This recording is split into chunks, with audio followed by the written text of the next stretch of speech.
You know, for the longest time, we've pictured cybersecurity as this giant medieval castle, right? You build these massive walls, a super deep moat, and you have one heavily guarded gate.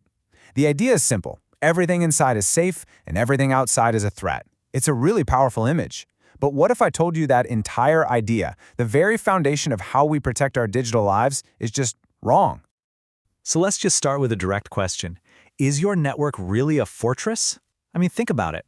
With cloud computing, everyone working from home, and a million different devices connecting from all over the place, the whole idea of a single clean border just kind of falls apart, doesn't it? And yet, for decades, this was the absolute gold standard, the castle and moat approach. You build a tough, hardened perimeter to protect a soft, squishy, trusted interior. The whole assumption was incredibly simple. If you're inside the walls, you're one of the good guys. If you're outside, well, you're not. All right, so for our first section, let's really dig into this myth. Let's talk about the idea of the fortress and why it was so popular for so long. So, this traditional security model is all about that hard outer shell. It leans heavily on tools like firewalls to draw a very clear line in the sand. And the core, fundamental assumption? It's that if you can get inside the network, you are automatically a trusted user. Once you're past the gate, you basically get the keys to the entire kingdom. But as you've probably guessed, this old model is starting to show some pretty serious cracks. So let's take a closer look at where these digital walls are beginning to crumble. The firewall has always been the cornerstone of this fortress, right? The hero of the story. But here's the thing. It's not the all-powerful, impenetrable shield we like to imagine it is. They are absolutely essential, don't get me wrong, but they are far from foolproof.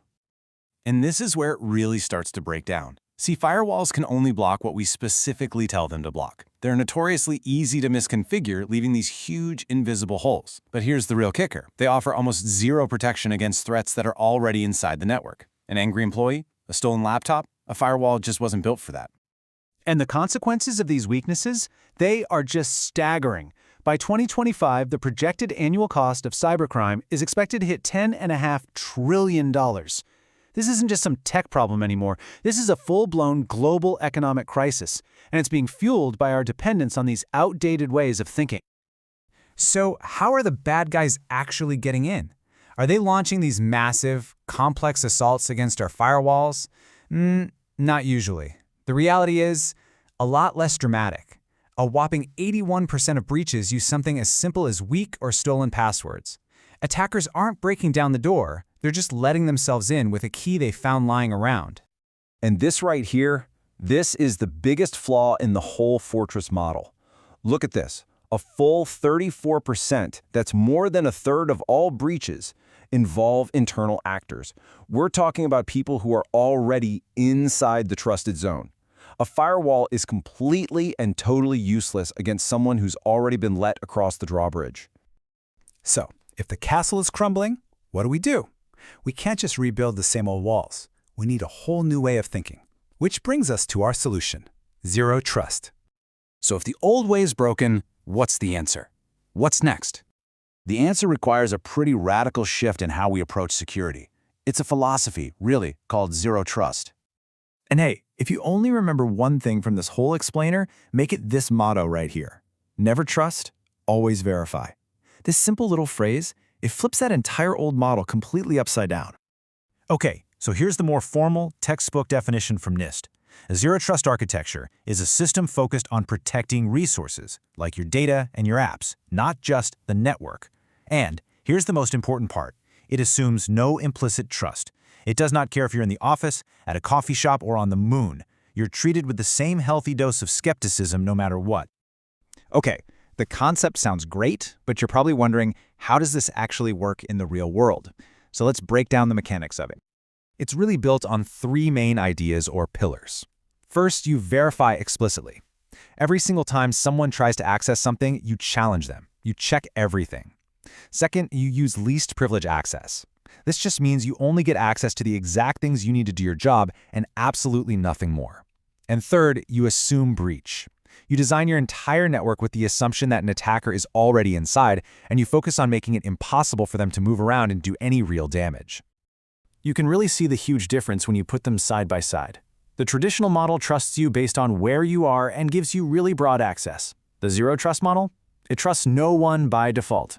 It grants access one tiny request at a time, and its entire focus is on protecting the actual data and apps themselves, not just the fence around them. So, how do we actually build this?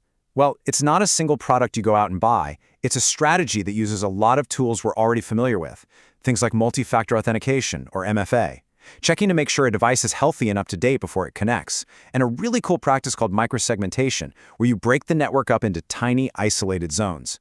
It's all about that idea of continuous verification. All right, last section. So what's the big deal? What does this shift from a castle to a never trust model actually mean for us in the real world? Why should you care? Well, the benefits are pretty huge. By checking every single request, you dramatically shrink the number of places an attacker can even try to get in. You can spot weird behavior way faster because you're actually watching everything.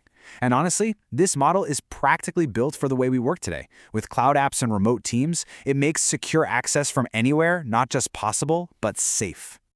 And look, this isn't just theory. This stuff really works. Just take a look at Google. They were one of the pioneers of this model with their Beyond Corp project. The result? They saw a 75% drop in internal breaches. I mean, that's just a powerful real-world example of how effective this can be. So we end up right back where we started. The digital fortress is a myth. The perimeter is gone. And that leaves us with one last really important question to think about. In a world without walls, who can you possibly trust? The zero trust answer is simple and it's clear. You trust no one. You verify everyone, every single time.